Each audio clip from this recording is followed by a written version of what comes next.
Hello, my name is Quinn or Q. I am an experimental cook with a physical disability. In my normal videos, I'm going over a little recipe or procedure that I've come up with, but this is a little bonus video with a dinner I made.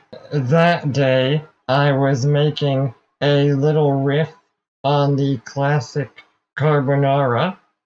The first difference you might notice is a little bit of thyme in that metal bowl. I'm also using my sous vide carbonara technique that I developed myself. I'll link that video in the description.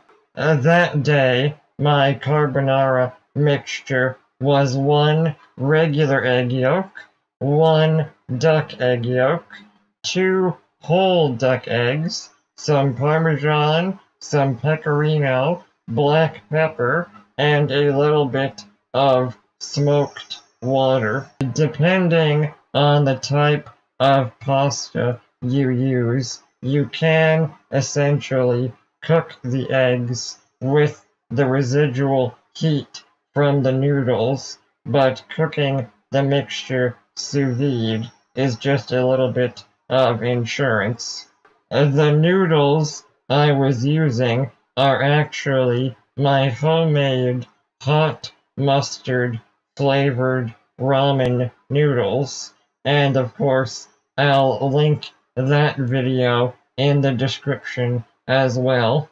The final big difference was that the protein I was using wasn't pancetta or even bacon, but instead leftover crispy confit chicken. I'm working on a sous vide confit chicken technique, and that video should be coming out pretty soon. I probably used 1 too many eggs for this amount of noodles, but overall the dish came out really well and the chicken was delicious. If you have any questions about this recipe or food in general, please leave them in the comments. Also consider sharing this and subscribe if you're new. Thank you for watching.